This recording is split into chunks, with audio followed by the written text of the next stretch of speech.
Hi friends, നമസ്കാരം. എല്ലാവർക്കും നമ്മുടെ ചാനലിലേക്ക് സ്വാഗതം. ഇന്ന് നമുക്ക് ഉള്ളി പുളിങ്കറി തയ്യാറാക്കാം. എരിവും പുളിയും മധുരമൊക്കെ ആയിട്ടുള്ള ഉള്ളി വെച്ചിട്ട് തയ്യാറാക്കാൻ പറ്റുന്ന നല്ലൊരു സൈഡ് ഡിഷാണ്. ചോറിൻ്റെ കൂടെ കഴിക്കാൻ പറ്റിയ നല്ലൊരു സൈഡ് ഡിഷാണ്. അപ്പോൾ അധികം ആളുകൾക്കും അറിയാവുന്ന റെസിപ്പി ആയിരിക്കും. അറിയാത്തവർക്ക് വേണ്ടിയിട്ടാണ് ഈ ഒരു വീഡിയോ കാണുക. ഇഷ്ടപ്പെടുകയാണെങ്കിൽ വീഡിയോ ലൈക്ക് ചെയ്യാനും മറ്റുള്ളവർക്ക് ഷെയർ ചെയ്ത് കൊടുക്കാനും മറക്കരുത്. നമുക്ക് നോക്കാം എങ്ങനെയാണ് ഉള്ളി പുളിങ്കറി തയ്യാറാക്കുന്നത്. ചട്ടിയിലാണ് കേട്ടോ ഞാനിതിവിടെ തയ്യാറാക്കി എടുക്കുന്നത്. അപ്പോൾ ചട്ടിയിലേക്ക് 2-3 ടേബിൾ സ്പൂൺ വെളിച്ചെണ്ണ ഒഴിക്കാം. വെളിച്ചെണ്ണയാണ് കൂടുതൽ നല്ലത്. വെളിച്ചെണ്ണ ചൂടായിട്ട് വരുമ്പോൾ അതിലേക്ക് 1 ടീസ്പൂൺ കടുക് ചേർത്ത് കൊടുക്കാം. കടുക് ഒന്ന് പൊട്ടി തുടങ്ങുമ്പോൾ ഇതിലേക്ക് ഉലുവ ചേർക്കാം. ഉലുവ 1/2 ടീസ്പൂണൊക്കെ മതിയാവും. പിന്നെ കുറച്ച് കറിവേപ്പില ചേർത്ത് കൊടുക്കാം.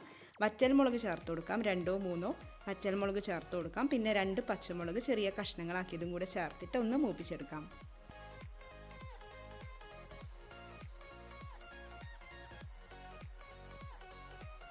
ഇനി നമുക്ക് മെയിൻ ഇൻഗ്രീഡിയൻറ്റ് ചേർത്ത് കൊടുക്കാം. ഉള്ളി ചേർക്കാം. ചുവന്നുള്ളി, ചെറിയ ഉള്ളിയാണ് കേട്ടോ ഇവിടെ എടുത്തിട്ടുള്ളത്. അപ്പോൾ ഞാനിതിവിടെ 1 കപ്പ് ചുവന്നുള്ളി നീളത്തിൽ ഇതുപോലെ കട്ട് ചെയ്തിട്ടാണ് ചേർത്ത് കൊടുക്കുന്നത്.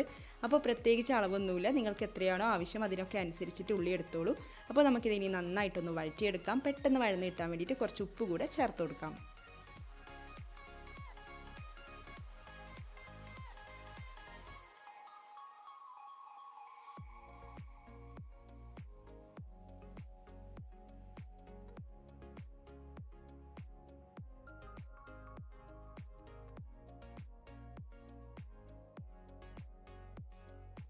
അപ്പോൾ ദേ ഇവിടെ ഉള്ളി വഴന്ന് വന്നിട്ടുണ്ട്, കളറൊക്കെ ഒന്ന് മാറി വന്നിട്ടുണ്ട്. അപ്പോൾ ഈ ഒരു പാകത്തിൽ മതിയാവും. ഇനി നമുക്കിതിലേക്ക് പൊടികൾ ചേർത്ത് കൊടുക്കാം. ഫ്ലെയിം കുറച്ച് വെച്ചുകൊണ്ട്, ലോ ഫ്ലെയിമിൽ വെച്ചുകൊണ്ട് വേണം പൊടികൾ ചേർത്ത് കൊടുക്കാൻ വേണ്ടിയിട്ട്. 1/2 ടീസ്പൂൺ മഞ്ഞൾപ്പൊടി ചേർത്ത് കൊടുക്കാം. പിന്നെ ഇതിലേക്ക് ഞാൻ കാശ്മീരി ചില്ലി പൗഡറാണ് ചേർത്ത് കൊടുക്കുന്നത്. അപ്പോൾ നിങ്ങൾക്ക് വേണമെങ്കിൽ സാധാരണ മുളക് പൊടിയും ചേർത്ത് കൊടുക്കാം.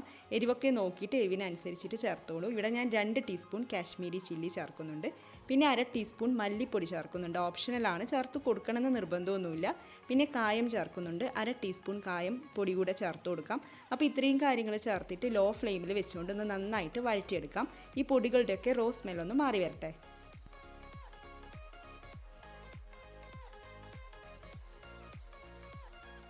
പൊടികളൊക്കെ ചേർത്തിട്ട് നന്നായിട്ട് വഴറ്റിയെടുത്തിട്ടുണ്ട്. ഇനി നമുക്കിതിലേക്ക് പുളിവെള്ളം ചേർത്ത് കൊടുക്കാം.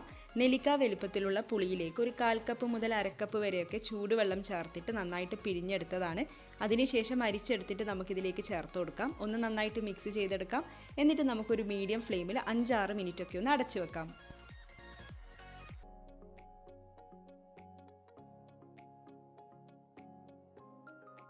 അപ്പോൾ പുളിവെള്ളത്തിൽ കിടന്നിട്ട് ഉള്ളിയൊക്കെ നന്നായിട്ട് വെന്ത് വന്നിട്ടുണ്ട്. ഇതിവിടെ കുറുകി വന്നിട്ടുണ്ട്. ഇനി നമുക്കിതിലേക്ക് വെള്ളം ചേർത്ത് കൊടുക്കാം. എത്രയാണോ ആവശ്യം അതിനൊക്കെ അനുസരിച്ചിട്ട് ചേർത്തോളൂ. ഞാനിവിടെ 1/2 കപ്പ്, ഏകദേശം ഒരു 1/2 കപ്പൊക്കെ വെള്ളം, ചൂടുവെള്ളം തന്നെ ചേർത്ത് കൊടുക്കണേ, അത് ശ്രദ്ധിക്കണം. അപ്പോൾ 1/2 കപ്പ് ചൂടുവെള്ളം ഒഴിച്ചിട്ടുണ്ട്. വെള്ളം കൂടിപ്പോയാലും കുഴപ്പമില്ല, നമുക്കിതിനിങ്ങനെ നന്നായിട്ട് കുറുക്കിയെടുക്കേണ്ടതാണ്. അപ്പോൾ വെള്ളം കൂടിയാലും കുഴപ്പമൊന്നുമില്ല. ഒന്ന് നന്നായിട്ട് മിക്സ് ചെയ്തതിന് ശേഷം നമുക്ക് വീണ്ടും അടച്ചു വെക്കാം.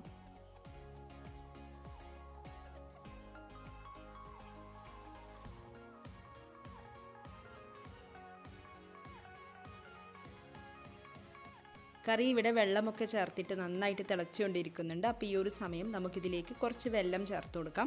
ചെറിയൊരു കഷ്ണം വെള്ളം, ഇതുപോലെ ചെറിയൊരു കഷ്ണം ചേർത്താൽ മതിയാവും കേട്ടോ. എരിവും പുളിയൊക്കെ ആണല്ലോ, അപ്പോൾ അതൊന്ന് ബാലൻസ് ചെയ്യാൻ വേണ്ടിയിട്ട് ചെറിയൊരു മധുരം കൂടെ ആവാം. വെള്ളം ഇല്ലെങ്കിലും കുഴപ്പമൊന്നുമില്ല. കുറച്ച് പഞ്ചസാര ചേർത്താലും മതിയാവും. അപ്പോൾ അതുകൂടെ ചേർത്തിട്ട് നമുക്ക് വീണ്ടും അടച്ചു വെക്കാം.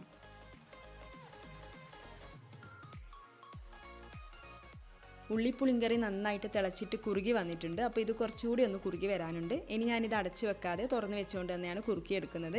പിന്നെ ചൂടാറി വരുമ്പോൾ കുറച്ചുകൂടി ഒന്ന് തിക്കായിട്ട് വരും. പിന്നെ ഇതിലേക്ക് ചേർക്കുന്ന എരിവും മധുരവും ഒക്കെ നിങ്ങളുടെ സ്വാധീനമനുസരിച്ചിട്ട് ചേർത്തോളൂ. പുളി ഇതിൽ കുറച്ച് മുന്നിട്ട് നിൽക്കണം, പക്ഷേ പുളി കൂടുതലാവരുത്, അതൊന്നും പ്രത്യേകം ശ്രദ്ധിക്കണം. പിന്നെ മധുരമൊക്കെ നിങ്ങളുടെ ഇഷ്ടത്തിനനുസരിച്ച് ചേർക്കാം. ഉപ്പൊക്കെ ഞാൻ നോക്കിയിട്ട് ഇതിൻ്റെ ഇടയിൽ ചേർത്ത് കൊടുത്തിട്ടുണ്ടായിരുന്നു. അപ്പോൾ എല്ലാവരും ഇതൊന്ന് ട്രൈ ചെയ്ത് നോക്കണം. സവാള വെച്ചിട്ടും ഇത് ട്രൈ ചെയ്ത് നോക്കാവുന്നതാണ്. അപ്പോൾ ചുവന്നുള്ളി ഇല്ലാന്ന് വെച്ചിട്ട് ചെയ്യാതിരിക്കരുത്, സവാള വെച്ചിട്ടും ചെയ്യാം. രണ്ടും 2 ടേസ്റ്റാണ്, അത്രയേ ഉള്ളൂ. അപ്പോൾ നല്ലൊരു സൈഡ് ഡിഷാണ്, ചോറിൻ്റെ കൂടെ കഴിക്കാൻ പറ്റിയ. ചോറിന് വേറെ ഒന്നും വേണ്ട, അത്രയും ടേസ്റ്റി ആയിട്ടുള്ള ഒരു സൈഡ് ഡിഷാണ്. ട്രൈ ചെയ്ത് നോക്കുക. നിങ്ങളുടെ അഭിപ്രായം കമൻസിലൂടെ അറിയിക്കുക.